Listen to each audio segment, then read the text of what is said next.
driver gave me one warning before I climbed into his jeepney. Do not look directly at the other passengers. I should have listened. It was nearly midnight when I left the university library. Rain poured across Manila as I rushed toward the terminal. The last bus was gone. Then I heard an engine. An old silver jeepney emerged from the rain. Its destination board read, Quiapo, Escolta, Divisoria, Last Stop. I had never seen Last Stop written on a route board before. The jeepney rolled to a stop, directly in front of me. The driver leaned toward the open window. He was an elderly man wearing a dark cap and a rain-soaked jacket. Where are you going? He asked. Near Tondo. He stared at me for a moment. This jeepney passes close. I looked inside. 7 passengers sat along the metal benches. There was enough room for me. The rain grew heavier behind me. How much? The driver did not answer. Instead, he said, sit near the entrance. Something in his voice made me hesitate. Then lightning flashed over the terminal, and every light around us went out. Only the jeepney's headlights remained. I climbed inside. The moment I sat down, the terminal lights came back on. The driver looked at me through the rearview mirror. Remember, he said, do not look directly at the other passengers. I almost laughed. Why? He shifted the jeepney into gear. Because they may notice you. We drove into the rain. At first, I assumed the driver was trying to frighten me. Older drivers enjoyed telling strange stories, especially during late-night trips. I had heard tales of passengers who disappeared, roads that changed after midnight, and jeepneys filled with ghosts. I did not believe any of them, but I kept my eyes lowered anyway. The 7 passengers sat silently around me. I studied them indirectly through reflections in the wet metal floor. Across from me sat a man in a dirty factory uniform. Beside him was a woman holding a small child wrapped in a blanket. Near the driver sat a schoolgirl with long hair covering her face. An old man wore a formal barong Tagalog stained dark around the collar. A young couple held hands near the back. The final passenger sat in the corner where the light could not reach. All I could see were bare feet resting on the floor. Nobody spoke. Nobody moved. The only sounds were the engine, the rain, and loose coins rattling near the driver. I reached into my pocket. How much is the fare? The driver kept his eyes on the road. Later, I looked out through the open side of the jeepney. We were traveling along a street I recognized near the university. Restaurants were closing. Security guards stood beneath awnings. Motorcycles pushed through the floodwater. Everything appeared normal. Then the man in the factory uniform tapped a coin against the metal ceiling. Para po. The driver stopped beside an abandoned building. The windows were shattered, and vines covered the walls. The factory worker stood. As he passed me, I smelled smoke. Not cigarette smoke. Burning plastic. Before stepping down, he turned his head slightly in my direction. Do you know this place? He asked. I remembered the driver's warning and stared at the floor. No, this used to be the Imperial Textile Factory. His voice sounded dry and distant. There was a fire during the night shift. The doors were locked to stop workers from leaving early. I felt my stomach tighten. How many people died? 43. He paused near the entrance. I was closest to the door. Rain blew inside through the opening. Did you escape? The man chuckled. No. He stepped out. The driver pulled away. I looked back through the rain. The factory worker stood beside the abandoned building, watching us. Flames appeared behind every broken window. I blinked. The building was dark again. I moved closer to the entrance. What was that? The driver did not answer. Who was he? Someone who reached his stop. I looked at the remaining passengers. 6. The woman holding the child began humming. It was a slow lullaby my grandmother used to sing. I had not heard it since I was a child. I wanted to ask how she knew it, but the driver spoke first. Keep your eyes down. I'm not looking at them. You are thinking about it. The rain outside suddenly stopped, not gradually. One moment it was hammering against the roof. The next, there was complete silence. I looked toward the street. The road was dry. The buildings had changed. The convenience stores and fast food restaurants were gone.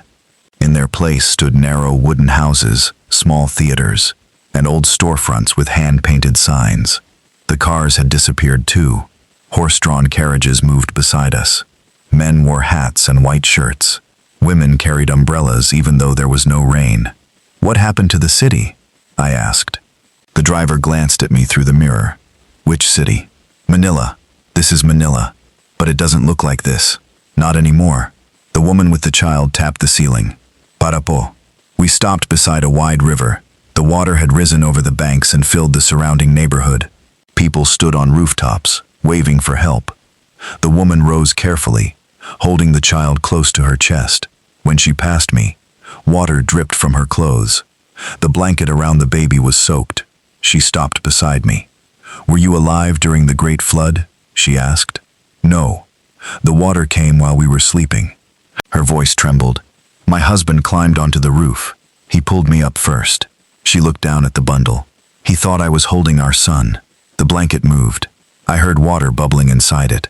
The woman began to cry. I was holding a pillow. She stepped from the jeepney and walked into the flooded street. The water rose around her ankles, then her waist, then her shoulders. She kept walking until she disappeared beneath the surface. The driver pulled away. I stared at the empty space where she had been sitting. 5 passengers remained. I could no longer pretend this was normal. "Stop the jeepney." The driver ignored me. I said, "Stop. You cannot leave between stops." "Why not?" "Because the road will not know where to put you." I stood and reached toward the metal roof to call for a stop. The schoolgirl lifted one hand. Her skin was gray. "Sit down," she whispered. I froze. The driver shouted, "Do not look at her." Too late. The schoolgirl raised her face. Her eyes were open, but they were cloudy and white. A deep cut crossed her forehead. Blood ran down one side of her face and disappeared into her uniform. She smiled at me. "You can see us." The other passengers slowly turned their heads. I sat down and stared at my shoes. The driver accelerated. "What happens now?" I asked. "They know you are here." "What does that mean?" "It means they may ask you to stay." The jeepney passed through an intersection. The city changed again. Concrete buildings returned, but they were cracked and blackened. Smoke filled the sky. Military trucks blocked the roads. People ran between piles of rubble. I heard distant explosions. The schoolgirl knocked on the ceiling. "Para po!" We stopped beside the ruins of a school. The front wall had collapsed. Desks were scattered across the street. The girl stood.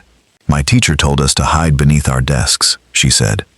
I kept my eyes down. "What happened?" "A bomb fell beside the classroom." She adjusted the strap of her school bag. "My best friend lived because I covered her." For the first time, one of the passengers sounded peaceful.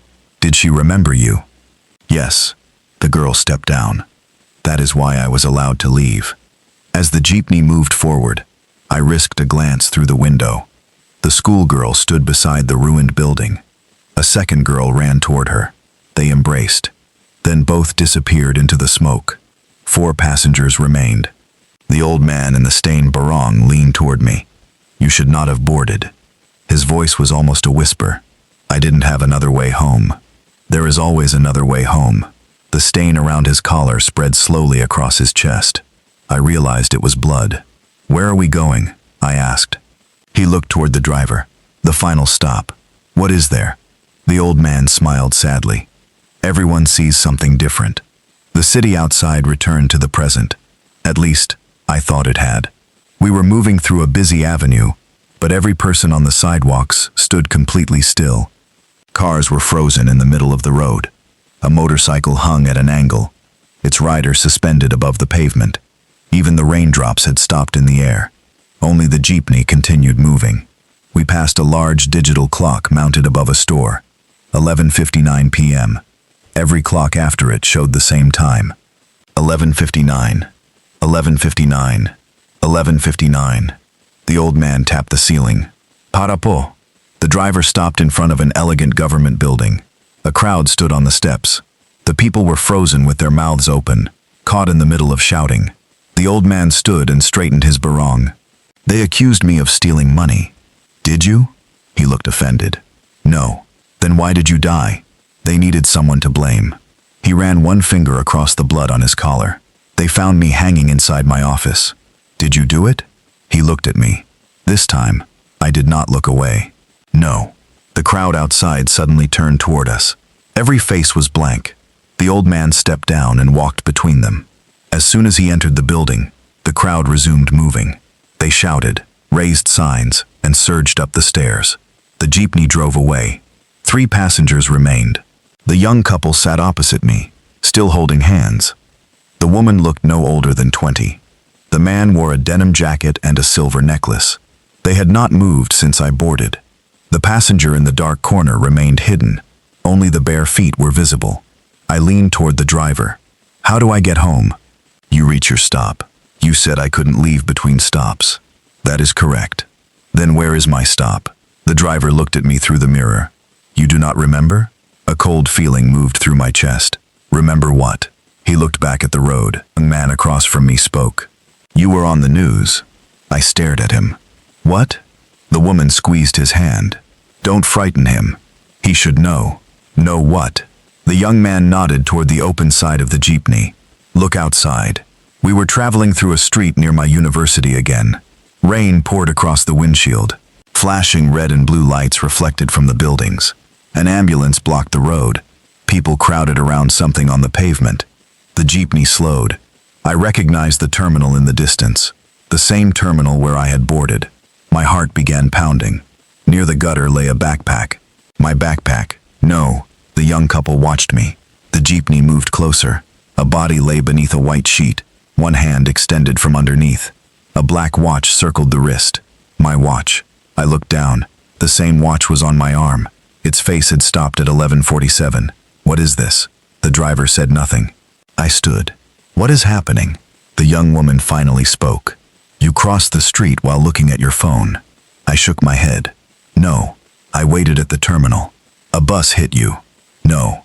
You never reached the terminal. I remember standing there. You remember what you wanted to happen. I grabbed the metal rail as the jeepney passed the ambulance. My mother stood beside it, screaming. 2 police officers held her back. She looked older than she had that morning. Broken. I shouted through the open side. Mom! She did not react. Mom! The jeepney continued forward. I tried to jump out. The driver slammed the brakes. An invisible force threw me backward onto the bench. The young man shook his head. You cannot go back that way. I stared at the shrinking lights behind us. I'm dead? Nobody answered. Am I dead? The driver spoke quietly. Not completely. I turned toward him. What does that mean? Your body has stopped. Your decision has not been made. Whose decision? Theirs. He nodded toward the remaining passengers. The young couple looked at me. The person in the dark corner moved 1 foot. The driver continued. Each passenger is a witness. To what? To who you were. I've never met them. Not in the way you remember. The young man released the woman's hand. We died on the same date. I remembered what I had seen outside. Different eras. Different disasters. That's impossible. Not the same year, the woman said. The same night. What night? The digital clock outside still read 11:59. The young man answered. The night the city remembers its dead. He tapped the ceiling. Para po. The jeepney stopped beneath a concrete overpass. A car had crashed into one of the support pillars. The front was completely destroyed. The young couple stood. The woman looked at me. We were arguing. The man lowered his eyes. I was driving too fast. I told him I wanted to leave. I looked at her instead of the road.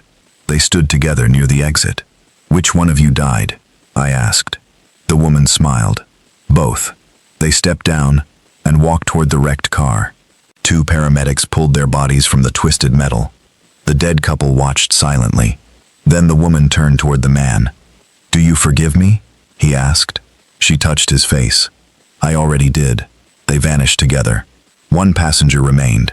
The figure in the corner. The jeepney entered a tunnel. Every light went out. The engine echoed through the darkness. I could no longer see the driver. I could only hear the remaining passenger breathing. Slowly. Wetly. Who are you? I asked. No answer. Did you know me? The breathing stopped. The driver spoke from the front. He is your final witness. Why is he hiding? Because you already know his face. The jeepney exited the tunnel. The hidden passenger leaned forward. He was a boy, maybe 10 years old. His clothes were torn and muddy. A purple bruise covered one side of his face. I recognized him immediately. His name was Paulo. He had lived near our apartment when I was younger. We played basketball in the alley almost every day. Then one summer he disappeared. Adults said his family had moved away. I had not thought about him in years. Paulo? He smiled. You remember. What happened to you? You know, I don't. You saw the van. The memory returned so suddenly that I felt sick. We had been walking home from a basketball court. A white van stopped beside us. A man asked Paulo for directions.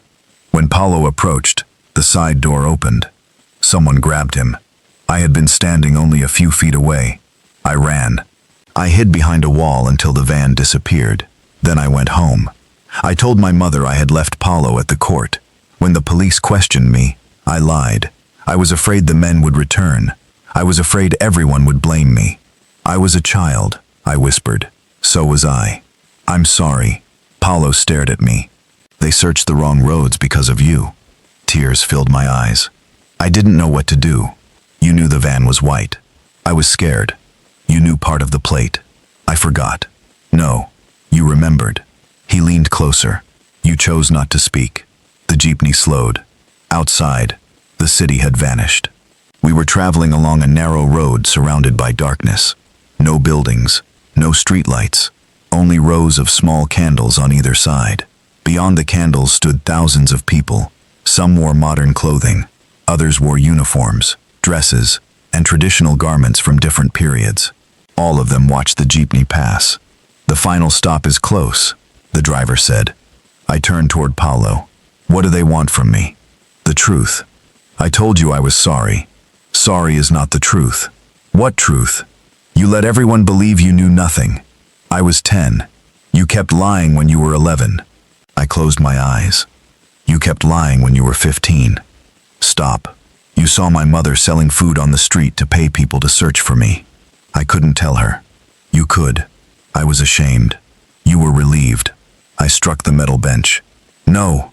The sound echoed through the jeepney. Paulo did not flinch. You were relieved it happened to me instead of you. I wanted to deny it, but I remembered running home, locking the door, looking through the window, feeling terrified, and beneath that terror, something else. Relief. The van had taken Paulo, not me. The jeepney stopped. Ahead stood an enormous terminal beneath a black sky. Hundreds of jeepneys waited in silent rows. Their destination boards displayed names instead of places. Some names glowed white.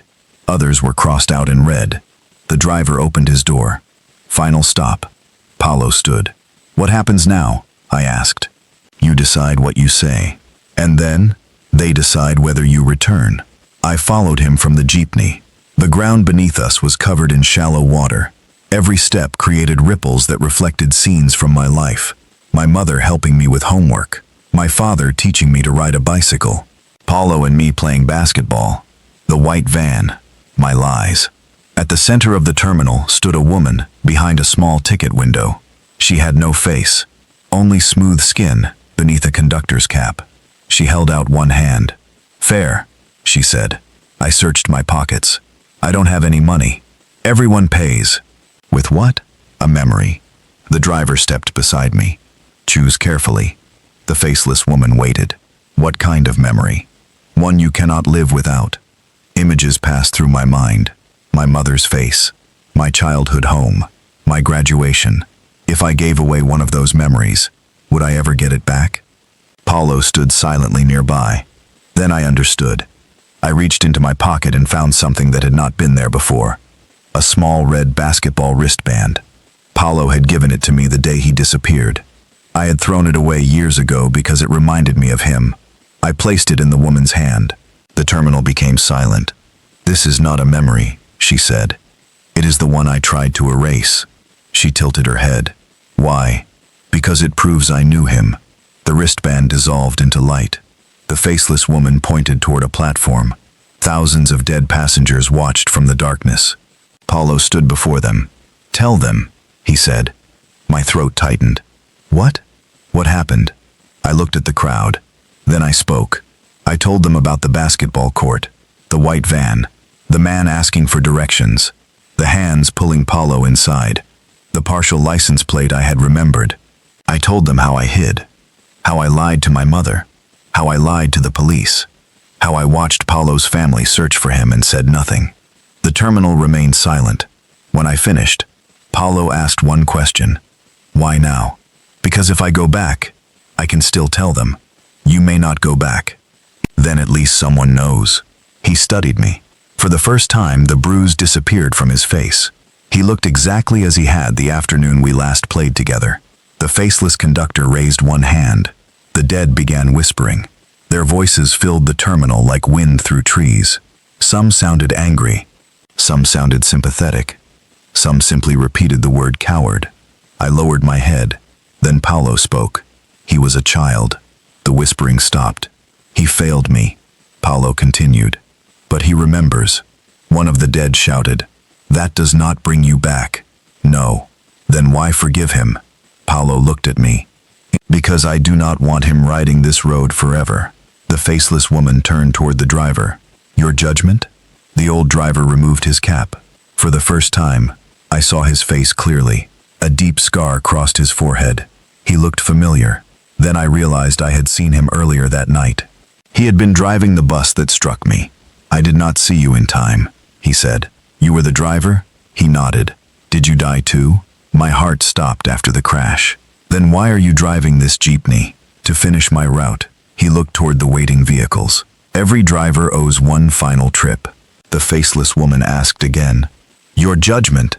The driver looked at Paulo, then at me. He may return. The terminal erupted in whispers. The woman raised both hands, and the sound stopped. Return requires a passenger exchange. What does that mean? I asked. One living soul must leave.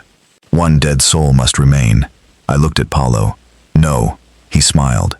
You already know. You're coming with me. I can't. Then I'll stay. If you stay, your mother loses her son. My silence cost your mother hers. Paulo placed a hand on my shoulder. Then do not waste another life trying to balance mine. The ground shook. One of the jeepneys started its engine. Its destination board displayed my name, Adrian Santos. The driver opened the rear entrance. Time to go. I grabbed Paulo's wrist. I'll tell them everything. I know. I'll find your mother. His expression softened. She waited a long time. I'm sorry. I know that too. The faceless conductor tapped the glass. The terminal began fading. I climbed into the jeepney. Paulo remained on the platform. As the vehicle pulled away, he raised one hand. The darkness swallowed him. I woke beneath bright hospital lights. My chest burned. A machine beeped beside me. My mother was asleep in a chair near the bed, her face swollen from crying. When I moved, she opened her eyes. For several seconds, she only stared. Then she threw her arms around me. The doctors said I had been dead for almost 6 minutes. The bus had struck me near the terminal. The driver suffered a heart attack moments later and died before reaching the hospital. Police called my survival impossible. I did not tell them about the jeepney. Not immediately. The first thing I did after leaving the hospital was tell my mother the truth about Paulo. Then we contacted the police. Months later, human remains were discovered beneath an abandoned warehouse. Paulo was among them. For a while, I believed the story was over. Then, exactly 1 year after the accident, I found myself standing outside the same terminal. It was almost midnight. Rain fell across Manila. An old silver jeepney emerged from the darkness. Its destination board read, Quiapo, Escolta, Divisoria, last stop. The ghost jeepney stopped beside me. Paulo smiled. I'm helping people who forgot where they belong, he said. The driver asked if I was coming. Paulo shook his head. Not tonight. I'll see you at your last stop. Then the jeepney vanished into the rain, leaving only silence behind.